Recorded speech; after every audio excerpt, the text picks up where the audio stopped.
Hello, everyone. Thank you for joining us today. Be happy to talk to you about some of the main myths in speed management. I'll start talking while Steph prepares the slides. As I'm sure most of you know, that one of the key issues with speed management is that it's extremely political and can be controversial. So there's a lot of worry and from cities and public leadership on any speed management interventions and work they'll be doing, that there'll be any backlash from higher leadership or backlash from the public. And that usually is because of misconceptions and myths about speed management. Now, please, next slide. What are myths? So myths or a myth is idea or misperception that forms part of a belief system, but is not founded on scientific inquiry or facts. So it's something that, an idea that the general public believes that is true and agrees on and works based on, but in reality is not true. It's not based on facts. So today, next please, I'll be walking you through some of these statements and myths, and I will need your help, so we'll do this together. I'll show you a statement, and I want you to tell me in the chat, in any language you prefer, if you think this is a myth or a fact. This is true or a myth. Just back one step. Don't give them the results yet. Please let me know in the chat. So the first statement is the public wants lower speeds. So do we think that the public in general supports lowering speeds, or are they against? We see a lot of mixed results. Some of you say it's a myth. Some of you say it's a fact. I see more myths than a fact. That's interesting. And that could be based on the different results in your cities. More myths. All right, well, let's see the results, Steph. It is a fact. In reality, even though, the general perception is that the public does not want lower speed, that's not always true. Please, next. The public can want lower speeds. They can support speed management, and results show from a recent study in 32 countries, and that's a big study. So more than 35,000 respondents, that less than 20% found in this respondents of this study found it acceptable for drivers to drive faster than the speed limit, and 10% of those found it acceptable to drive over the speed limit in built-up areas, in urban areas. Most of the people, so almost 80% of the respondents, found that speed is one of the main causes of crashes, of road crashes, while 90% suggested that the traffic rules should be stricter, especially on speed management. So if you think that the public in your community might have misperception on lowering speeds and they might be against it, or you're not sure if they're against it or supporting, do a local survey. Check what they think, and that you might be surprised that they support lower speeds, and you can work with that, work based on that support. And if they're against it, then you know that you need to do more to let them know about the reality of speeds and lowering speed limits. Next. The next statement is lower speeds have a negative economic impact. So again, in the chat, please let me know if you think that lowering speeds impacts the economy negatively. I see a myth here. Again, myth. All right. One fact. more myths. So almost agreement that this is a myth. Steph, let's see. It is a myth. Next. So lowering speed does not necessarily impact the economy negatively.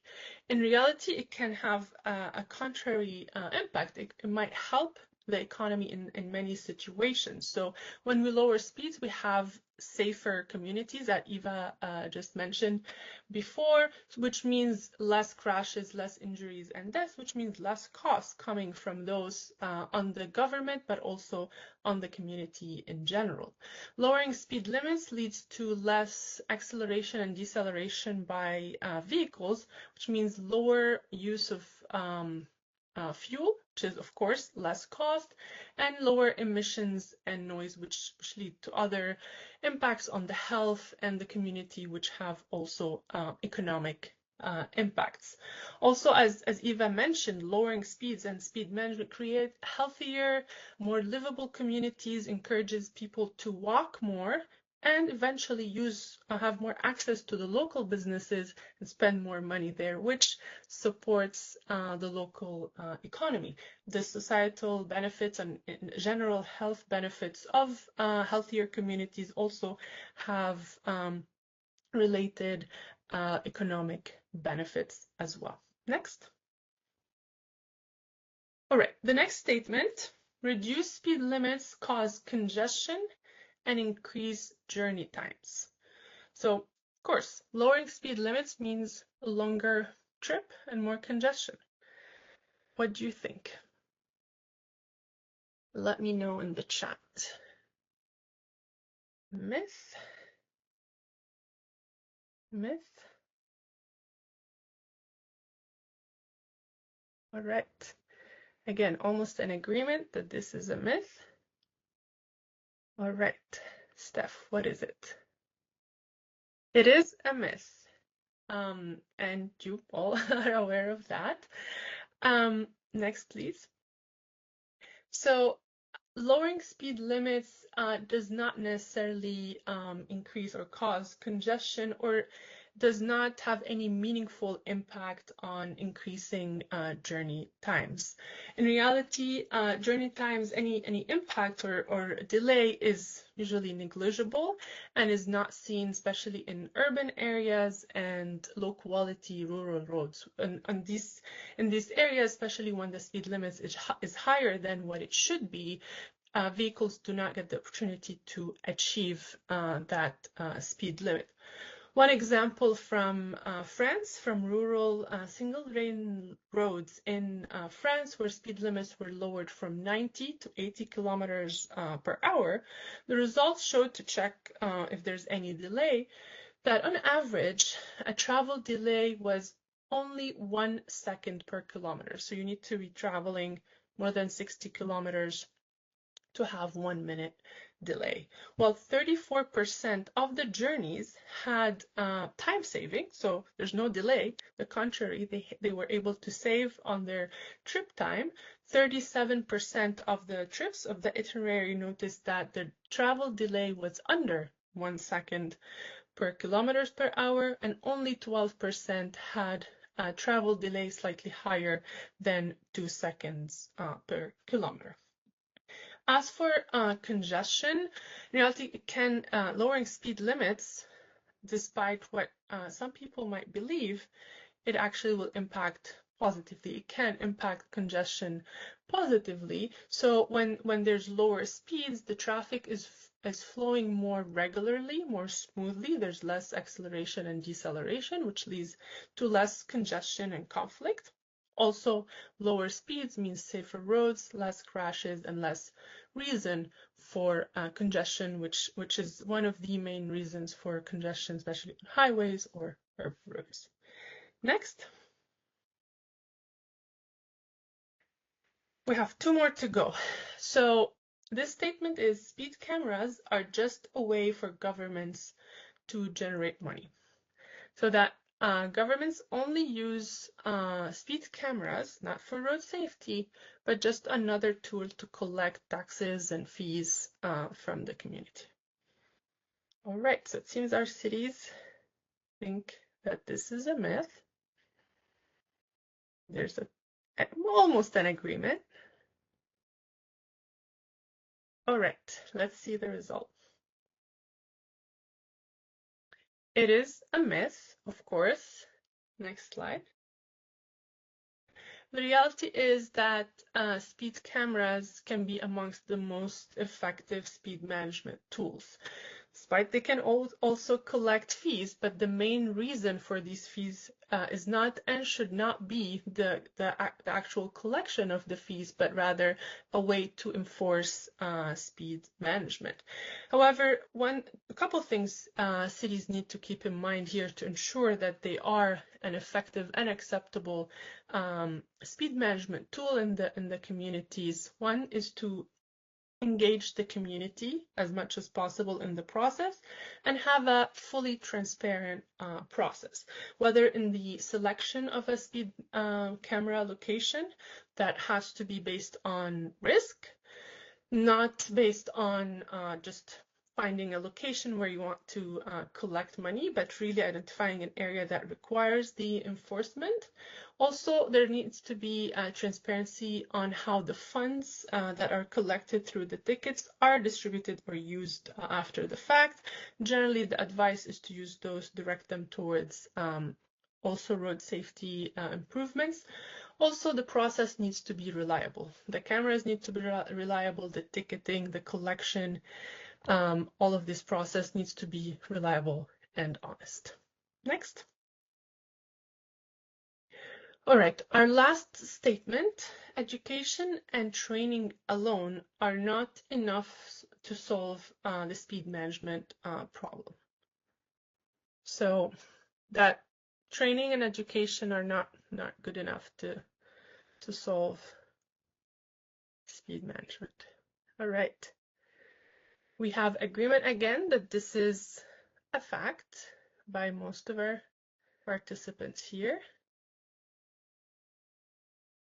Well, let's see what the answer is. It is a fact. Next. So education and training can be good tools, but they are supportive tools for speed management. Alone, they are not enough to solve the speed problem. Eva mentioned the safe system approach. So when we're following speed management by the safe system approach, we need to follow different aspects and different tools, starting with infrastructure as the main tools, supported by enforcement, then training and education. So training and education alone can sometimes have a negative impact. So when they're done in certain situations, when the infrastructure is not right, the speed limits are still higher than they should be, providing just training to drivers, for example, can increase the risk because the drivers become overconfident and they think just by this training now they can do whatever they want, they can speed, etc.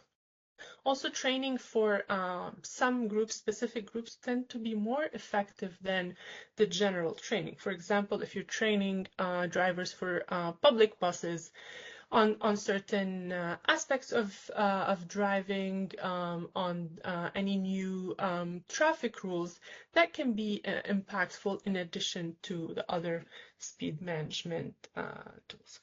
So, as I mentioned also, infrastructure and enforcement need to be there in order to remove the main cause of the risk, and then supported by education campaigns and targeted learning.